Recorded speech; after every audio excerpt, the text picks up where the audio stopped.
Hey, Tom, thank you so much for making yourself available. Of course, Rich, how are you? I'm very well, and looking forward to this conversation. Yeah, we're going to do something. Links in the description below. And in the week just gone, Trump he scaled down military exercise with South Korea, Mhm. possibly as an overture towards North Korea. But then North Korea went and launched a whole range of ballistic missiles as tests. What's going on there, Tom? So Trump clearly, I've been trying to say this to people for a while now. Trump really hates nuclear weapons. Like, let's just like put the brass tacks on the thing. Like, he hates nuclear weapons. He doesn't like the fact that the North Koreans have them, but he's got to deal with the fact that they do. He doesn't want Iran to have one. I'm sure he's not all that happy that the Brits gave them to Israel and Pakistan, this one. And but that's not his, he can't do anything about that. These are facts that he has to deal with as opposed to wishes that he wish he could wish away, right? Mhm. Preferences he wish he could wish away. So when you start thinking about North and South Korea, you got a couple of things to factor in. One, the last South Korean election cycle was very hinky. Okay. When And was this? effectively, yeah, a couple of years ago. Okay. And I didn't follow it very closely, but I have a couple of patrons who follow South Korea, and it's important. Long story short, South Korea's, Davos got their hand hooks into South Korea. So the current South Korean government has been, overly obnoxious because Trump just dressed them down, or Trump wouldn't have dressed them down the way he did, which is he um, canceled the big annual military exercises that we do with the South Koreans. He's like, we pay for this, and it's very hostile to everybody. And so clearly, he's got Xi coming next month to the White House.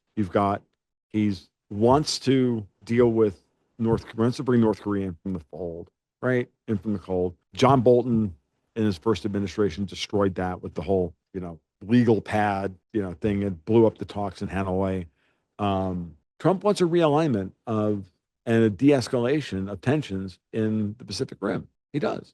He wants to deal with China as not as an equal, effectively, but as you know a rational interlocutor, not partner, just somebody he can have solid relationships with that are ultimately mutually beneficial, that get him what he wants, which is China to stop backing the freaking Democrats here in the United States. Again, why did Eric Swalwell get taken down by the FBI, Feng Feng and all that stuff, right?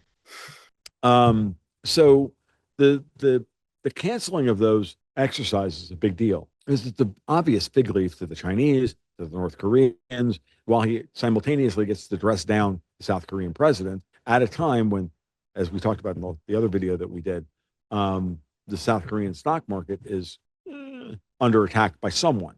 Mhm. Now, I presented that in the other video. I presented it as possible Davos mechanism by which to destabilize equity markets while at the same time that they were destabilizing the Japanese yen in order to try and get some kind of brush fire started in the financial markets, timed perfectly with the midterm elections, so that we can get the same um, timeline that we had in September 2008, right, where the everything blew up and then ensured that we got Barack Obama as president in 2008, that was a coup. And Trump is, but it could also have been we're attacking the South Korean market as a counter because remember, all of those, when you start looking at financial markets not as what they are, that's the stock of SK Hynix, that's the stock of Samsung, that's the stock of X, that's the stock of Y, or that's this guy's bond or that guy's bond. You have to start thinking about it in terms of, well, how can you loan against it as a collateral asset, right? If you think of it in terms of it being a potential collateral asset, well, rising stock prices means rising collateral. It's something you can loan against. Mm. So pump the tires on all these AI stocks, right? That gives someone an awful lot of money, an awful lot of equity, an awful lot of collateral to then pledge somewhere else against a different trade to extract actual dollars or actual yen or actual whatever to then dump into a different market somewhere else. Correct? Like that's the argument about the everything bubble. It starts with the money printing at the central banks, it moves to the bond markets, it gets levered up, then it goes into the equity markets, and then gets recycled and levered up again through the offshore dollar markets. Everybody lays off some of their risk somewhere, but eventually someone is friggin' naked short somebody's market. Something is unhedged. And so when you start thinking about that, when you start thinking about these things that way, Trump likes to do two things. He likes to point people in a direction that they're not looking, to Mhm. highlight a thing, even if he's not going to make any big move on it now. He does that, right? So the best example of this was the Anthony Weiner laptop, right? The goal of the Anthony Weiner laptop was not Anthony Weiner. The target of that was not Anthony Weiner. The target was Huma Abedin. Okay. Huma Now, Abedin, when did he say something about this? Does this this is go all back back to during the 26 during the 2016? 2016 Okay. during the 2016 campaign. This is the first thing for me that comes to mind. This is where I first figured out what Trump's MO was for this stuff. So he likes to talk about something that's not necessarily related with X, that's 2 or 3 steps removed from the thing he's actually targeting. Like, because then if you can point everybody at, for example, South Korea, all of a sudden people will start looking into the South Korean elections from a couple of years ago. Why are we doing these stupid things? Why are we doing these stupid military exercises? Why are we, what's going on with the South Korean stock market? Blah, blah, blah, blah. He's pointing people towards South Korea. Why? Because he knows that people will go over there and start digging into it and burbling, ideas up through the zeitgeist. When he wanted to point out Huma Abedin and her, you point the finger at Anthony Weiner to get to Huma Abedin, so you realize that, oh, folks, Huma and Hillary and her connect and that whole connection means something. That's the way Trump operates. Okay. He operates sometimes in the level of metaphor. Call it 4D chess if you want, folks, but that's the way the guy operates. Mm. Okay. So I don't, when like, for example, Iran, he told you what he said Iran was about. No nuclear weapons for Iran. Let's free the Strait of Hormuz from this choke point, when it really was about oil dominance, rerouting the oil away from the strait, and secondarily attacking, as I've argued many times, attacking the European and British currency rigging and bond market rigging that they've been doing in order to keep themselves alive. And to point out to everybody that Lloyd's of London runs the shipping insurance company, Lloyd's of London runs shipping insurance and this, that, and everything else, because this is not part of the conversation. In order to unpack what Iran really is, we have to blow it up. In effect, we have to point everybody's attention at it and then let everybody start to really see what it's, and then start talking about what it's actually about, right? Some of us are more clued into that than others. So for example, I immediately saw a couple of angles on it that I knew were relevant, or I understood were relevant. It's the same thing with South Korea. Trump wants that area of the world de-escalated. He doesn't want World War III, right? So he doesn't want the South Koreans running around as a potential flashpoint like Ukraine. Yep. To start up over there, to then force him and China into a conflict over Taiwan or North Korea or any of that stuff. He wants all that de-escalated, and the best way to do that is to tell the Chinese, look, I'm not interested in any of this anymore. We're not interested in having a forward military position on South Korea, but I'm not going to let you off the hook, by the way. But at the same time, I'm going to offer a fig leaf so we can sit down and have a rational discussion about trade flows and all the other stuff that we need to deal with, and setting the diplomatic game board for the next decade in U.S.-Chinese relations. So this is just one of those preliminary. I think it's just one of those preliminary moves. And if you use that as a framework for how he operates, and you've got other examples of it, then you can start looking at Cuba and obviously what he's done in Venezuela, what he's offered Iran, and Iran has done this to him multiple times about. I'm Italian, so I get to do this. If you're not sure what that means, folks, it pretty much means this. You It's know, rude for those of it's for those of you listening. It's rude. it's not nice. It's It's not not the nice. nicest thing. It's So, not very polite or no, British. no, it's not polite at all. That's what I think that's about. Of course, the North Koreans are going to display. That's what they do. Like and no one takes it. Do they take it seriously? Not really. So Trump says this, they do that. Okay, and everybody hey, but really, this is about much, much bigger stuff than that because AI valuations are clearly insane, right? But at the same time, it's also the trade of the future, right? You're not getting around this. You're not going to wish that away. It's happening.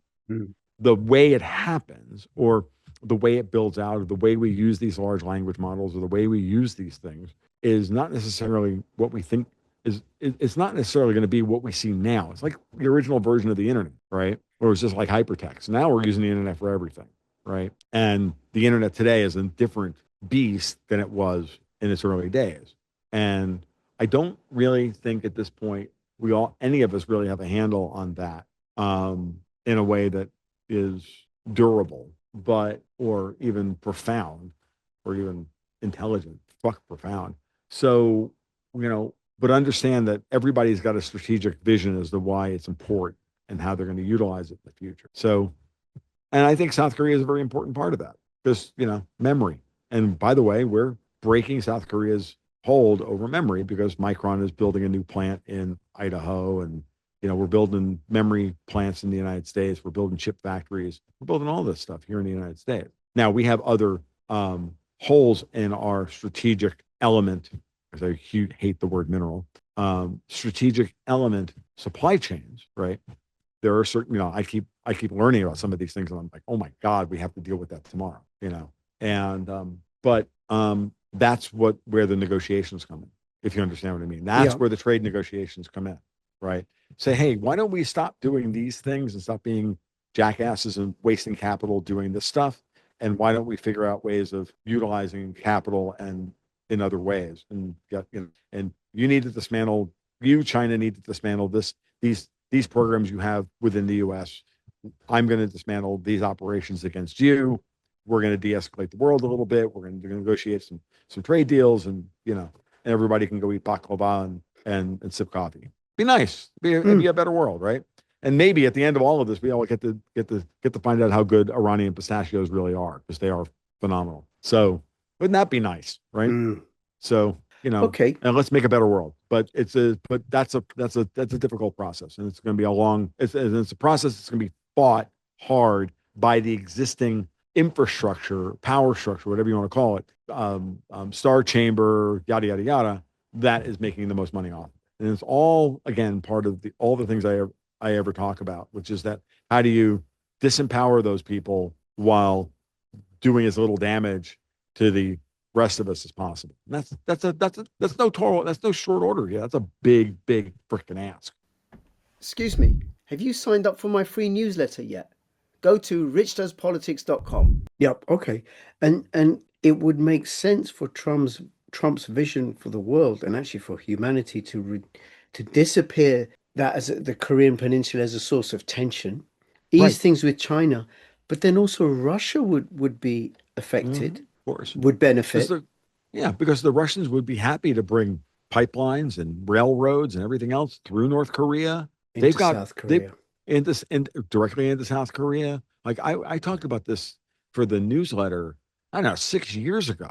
Like we were talking about, wouldn't it be great for the if when Trump, I think, first went to North Korea and went to the DMZ. I think we were an entire issue around the potential for Russia opening up the Far East and bringing oil and natural gas and trains and everything else into South Korea to build it out, because or not South Korea, but first North Korea, and then we can start coming across the DMZ into South Korea, and we can just like, Which would I've been waiting for this for a decade, right? which would benefit the North Korean people It would benefit the North Korean people. and the South Korean. And it would, heal the divide over the North and South. It would start to bring Japan in from the cold, start to bring Japan in. It would start to heal all the wounds of the 20th century, Yeah. that go back to, the rape of Nanking and this, all this stuff. Like, there's a lot of history here between all of these different people. You're not going to solve it overnight. It's just like the Middle East, right? You've got a lot of history of wars and this, and I don't presume to know that history at all, and what the probability is that we can get any of that, solved. Solved? How about started to solve? How about getting them talking? Well, First that would be the first thing. Hey, let's get everybody in the room together. Yep. And guess who doesn't want them to get into the room together? The same globalist shitbags that have been destroying the freaking world, that have been carving up the world and setting everybody against each other for the last Tom, 300 years. Oh, stop it. There you go with your anti-British hostility and prejudice. You don't Oh, the you French are the French are just as complicit okay, in this as let's well. have that then. That makes Especially it okay. especially in Southeast Asia when you talk about Vietnam and Laos and Cambodia and everything else. Like let's are we gonna let Okay. oh so we're gonna let the French off the hook? No, not in my world. Okay. I'm Fair the guy enough. who calls them French cheese bonds for Christ's sake. Because I won't Okay. I don't know whatever the All right. If I you don't know mix what the the hell French the in, that's fine. That's fine okay then. All fair right. okay Now, the other thing absolutely that's been happening I'm with Russia, Italian. the other thing that's been happening between Russia and the US is moves towards restoring the US embassy in Moscow, which is a big, big deal. But at It the is. same time, there's what's going on between Russia and Ukraine, where Russia is just more and more battlefield successes, Mm. and noises from Russia about US's role and how the US is supporting Ukraine with intelligence or whatever, right? Now, is that Mm. just a front? Is that just a front? Is it a pretense? What I'll say is this: there, there are national Duma elections in Moscow next month. Something that was off my radar, by the way, until I read a note from Martin Armstrong the other day. So, gotta shout out to Marty for reminding me of that fact. Um, and I think that that's part of what's going on here. That there's, you know, Putin is going to put some battlefield successes on the table because he has to, because he's under political fire there. Right, And NATO is going to push back, and the Ukrainians are going to push back because they're going to try and bring more hardliners into power in Russia in order to pressure him to do what they want him to do, which is to, keep walking up the escalatory ladder in a tit for tat kind of scenario. right. So, Wow. what I'm hoping is that this is all going to dissipate after the Duma elections, and it all turns into a Which great, are 18th to great failure. 20th September. I just had a look There on you go. Wikipedia, which is There a you go. few days before Xi's visit to the Mm. United States. Mm. Lot going on. Yep. A lot Those going things are on. And those things matter. The yeah, order of those operations matter. yeah. And then also there are the German provincial elections in September. I'm not Yep. sure. Let me look up those dates, I don't right? know. I don't know which provinces are up for election this year, but yeah, they generally the German state elections are usually in September. Okay. And then stuff is happening in Germany. That Oh is yeah. not good. That is not good in terms of Well, what they're doing with the AfD, the continuing decline of the economy. I mean, what's going on with AFD is actually good, obviously, in that they are continuing to take major market share from the major parties. What used to be the SPD and the CDU are the major parties in Germany. They are failing, um, and AFD is beginning to push towards. They're not quite an outright majority level in any one state. I think the closest they are is about 40, the low 40s in places like Saxony-Anhalt. But to note that AFD is the leading party in a place like Berlin, Wow. that's And insane. because Berlin's been a very liberal, progressive Uh-huh. city for many, many Uh-huh. years. Uh-huh. Yep. You're seeing good numbers out of, formerly SPD stronghold. Not Rhineland-Westphalia. There was another one that recently. I mean, they've been strong in Brandenburg, which is the state that surrounds Berlin, if I remember my German geography correctly. But most of the former East Germany has been an AfD stronghold from the beginning, but it's beginning to leak across into what is traditionally West Germany. Now, I talk to people in Germany every once in a while. I talk to guys like Thomas Kolb. It's a guy you may want to actually interview. Now that I think about it, Thomas is a good man. He and I are Twitter mates. He writes very well, and I find his work every once in a while, like Zero Hedge and whatnot. You might want to look him up. Okay. Good base, one of the few based Germans left. And Sorry, Tom, just on that, because Stephen Kuhn is very closely connected to IFD, and mhm. he got me What is an he saying? interview. Hmm? And what is he saying? Well, I haven't spoken to him about what's going on. He got me an interview with Beatrix. I can't pronounce her last name. Forgive me, Beatrix. She's the deputy leader at IFD, and I tried to Okay, schedule one for her now, but she's too busy campaigning. of course, of course, of course. So, You'll get a hold of her in sometime in November yeah, or so, and which will be fine, yeah, and you'll be able to have a postmortem on the state elections there. But just the shift right in Germany is real, and it's not in the AfD, and I refuse to like speak in German because I'm Italian. The AfD is they're not a radical party. no, They're they're traditional they're conservatives. yeah, they're literally just like traditional conservatives. That's a good way of putting it. But remember, in today's EU Davos dominated Europe, that means that you're, nigh on to Hitler. Far That's right just that white simple. Yeah, supremacists like me. everybody to the left of everybody to the right of Karl Marx is a Nazi at this point. Like that's what we're dealing with. So, um, and but when people meet up in the real world, and they go, no, these people are completely normal. But again, German mainstream media is horrific. If you think ours is bad, or if you think the UK is bad, everything I've heard from the Germans is 10 times worse. It's Wow. D- d- d- and I just you know remembered something, Tom, that Stephen did tell me about mm, IFD, which is of all the parties, they have the largest number of non-white candidates mm, because the settled Germans, like myself as a settled Briton, right. they are suffering as a Yes. function of open borders. Yes, it's no different than it's no different than the people in Poland, right, who settled in Poland after World War II, the immigrants into Poland after World War II, and now they had this wave of the worst Ukrainians coming in, fleeing the war and destroying Poland. Mm, And that's the same kind of dynamic has happened in Poland. Certainly Poland's been the hardest hit by this that I know. I'm not I won't it's been hit very hard by this. I don't know if Romania or any of the other border sure. countries have been hit harder, but let's just, but it's a dynamic that's at play in Poland as well. Just like it is a dynamic, it's certainly a dynamic that's playing out in Germany. And that makes sense. It's no different than people here in the US. There are plenty of people of Indian, Pakistani descent, and other descents that have been here for 2, 3 generations that are really angry about what we've about the about what's coming, about the people that have come into the country, let in by Obama and Biden. Like they're livid Mm, because they don't want to be associated with them. I have friends that are like that will not like won't let anybody know who their real. I mean, like they don't want their identity known by anybody because they don't want to be lumped in with you know. these new arrivals who have no respect for the country, There you go. right? Who are just grifting and who are Thank being you. played Yes, by the and they're being played. governments Yeah, to and they create come in division and discontent. and you bring in the people who come from nothing. And when you bring in people who come from nothing, and I'm gonna soften. This is gonna sound soft coming from me, but look, when you have people coming in who have nothing and they've had to scrimp and save and they've had to fight, kick and scratch and everything else, they're the street urchin archetype from any movie you've ever seen, where they have no loyalty other than themselves because they've never had anybody they can trust. So to them, scamming is just the way you get ahead. Mm, Like that's their cult. That's quote unquote. That's their culture, and that culture yeah, is what it is.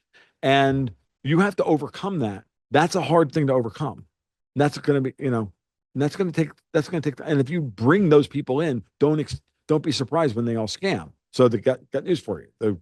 The antidote to that is to send them back where they came from, and then bring in only the ones who don't want to scam. and only the ones who for whom there's work for, because then Right. the workplace Right. operates as a like an induction training ground for Hmm. in terms of cultural matters. Hmm.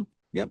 They Where come if in if they're all in a and they hotel, assimilate. Afghanis and Algerians and Albanians not working, and they're living in this hotel having everything provided, well, there's no exposure to local customs and traditions. That Mm. education ain't happening. Right.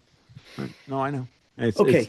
when I've told the story many times when my family came over here from the U.S., like from Italy, over a little over 100 years ago, like certainly in the Luongo side of the family. I can't speak for the Mayones because I never really had this conversation with them, with my Mhm. grandparents on my mother's side of the family. But on my father's side of the family, oh no, we're Americans. We speak English at the table, and the kids grew up not learning Italian. The kids grew up, they were born in the 20s, and my dad was the youngest. He was born in 28. They all grew up as Americans. Mm. They all speak that pidgin Italian that you watched in The Sopranos. Okay, that pidgin. When I watched The Sopranos, it was hilarious. I'm like, oh my god, that's my family. They don't know how to pronounce any of the words. They don't know what the hell they're talking about. Like, Tom, because they're just Americans. But Tom, I'm reminded of my son's pathetic Urdu. It's laughable. It's so funny. It's so Exactly, funny. exactly. Like every time I pull some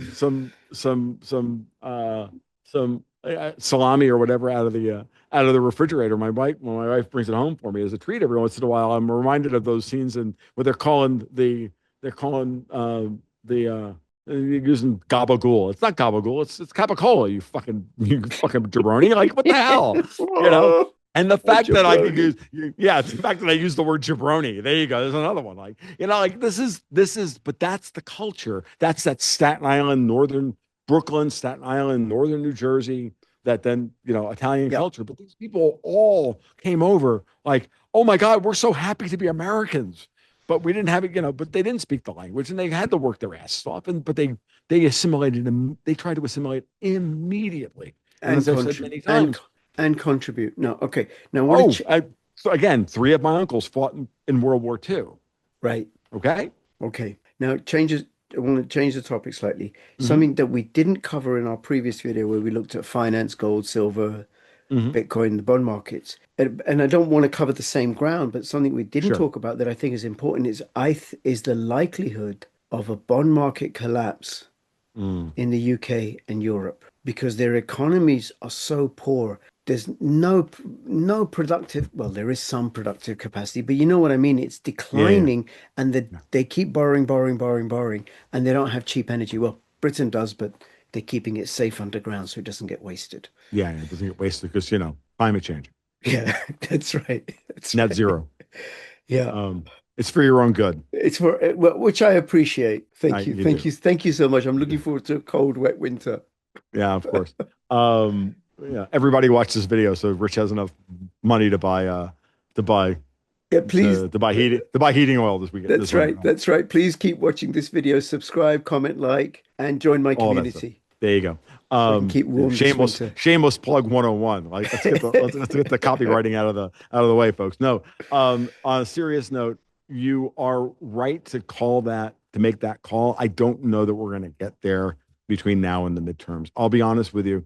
From a strategic standpoint for Trump, it makes no sense to create that Mhm. right now. From Davos's perspective, if they can blow it back on Trump and make things terrible for him, they'll do it. And I think that's one of the things we talked about in the other video, which is that, I see a lot of the moves that Scott Bessent is making at Treasury. And I never even brought up the name Kevin Warsh in the other one, and I'll do it here.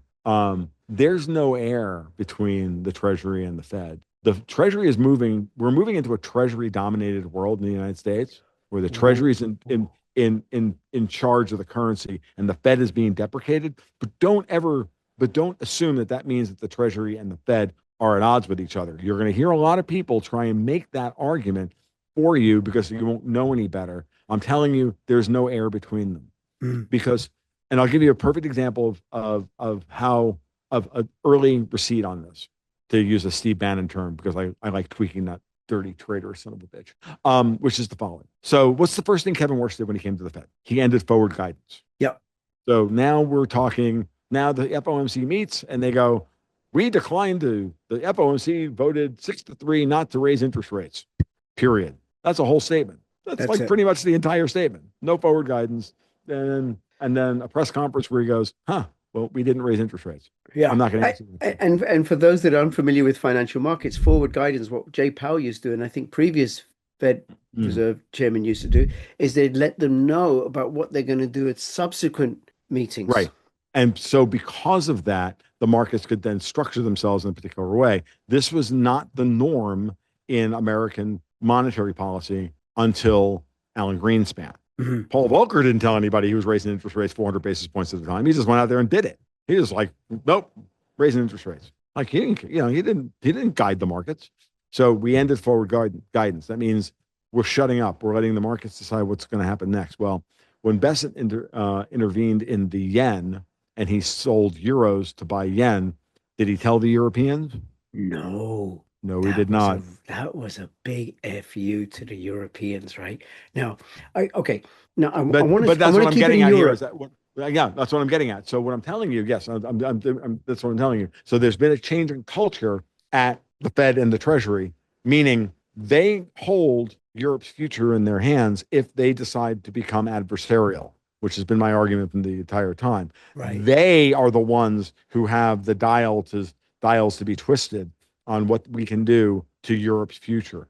I don't see Trump, Bessent, or Warsh doing anything to upset the apple cart from that perspective that would blow back on the American economy between now and the midterms. After the midterms, Okay. probabilities rise. Okay. Because I look at not the way that you look at, but I look at what's happening in the UK politically and economically, and I look at what's happening in Europe in general, right? And then I look at the oil markets, and you cannot run a successful industrial economy without cheap energy, without Mhm. cheap available oil and gas and diesel, because farming and transport runs on diesel. That's right. So and And we control the diesel spigot. oh Oh yeah, you oh didn't know that? I didn't know that. I thought it was like Okay, all so the how problems about we're we? having with Russia and with the Middle East because the Ukrainians are bombing refineries in Russia and Russia's no was I saw something Russia's no longer going to be exporting diesel or something. Bingo. So who's in control of the diesel market then? Not Russia. They're not selling or buying it. But we are. But okay, but See, I didn't think okay, US had let that me much let me. heavy oil for diesel. Oh, okay. Let's talk about this. Prices are set at the margin, my friend. Right? Something.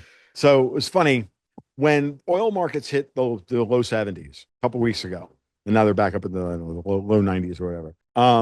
One of the things that went around financial Twitter for a few days, rightly so, was if these prices are sustainable, why are 3-2-1 crack spreads the highest they've ever been? I'll explain that phrase in just a second.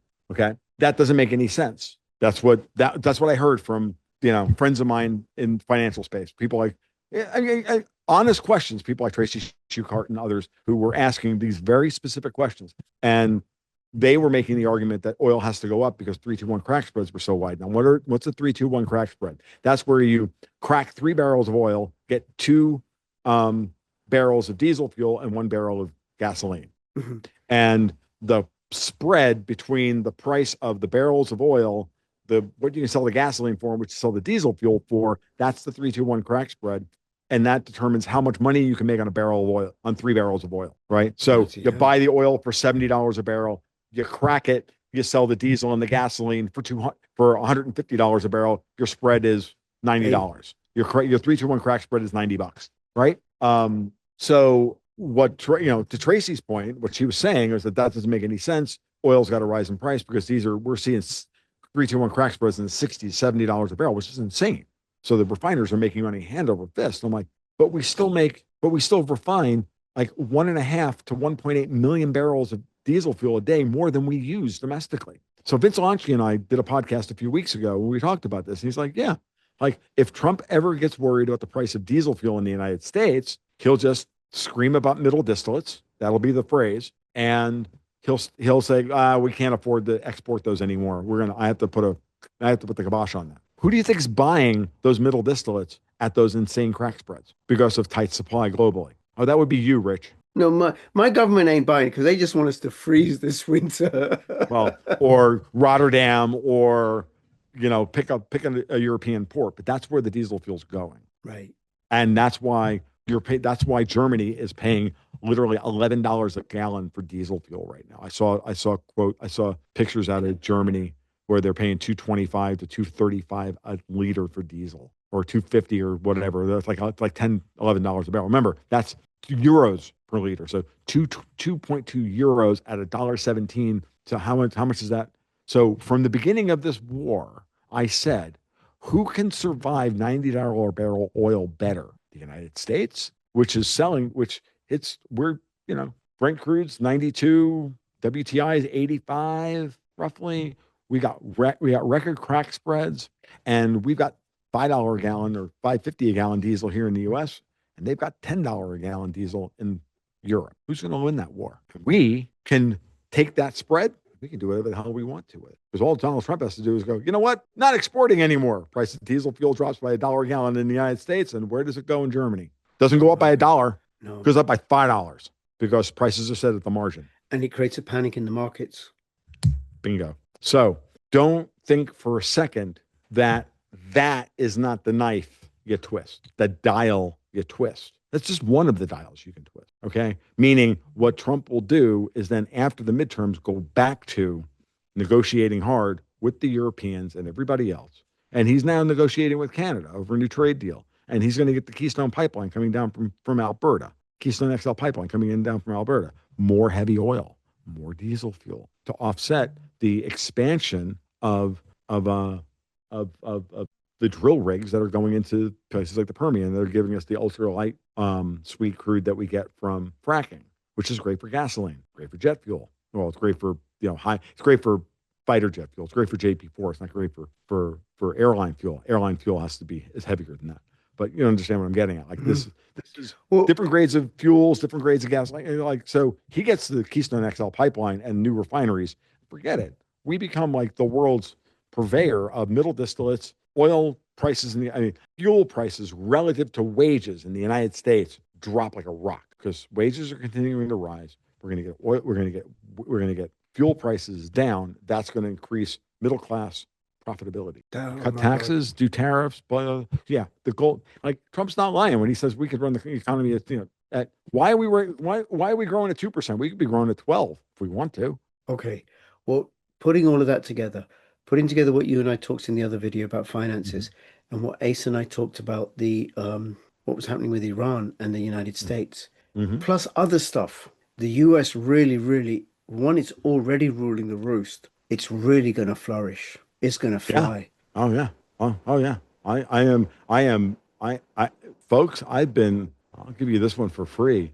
I've been long the Russell 2000 in both of my newsletters for over a year since the day Trump got reelected. And that being a Because particular index. that's the US small caps.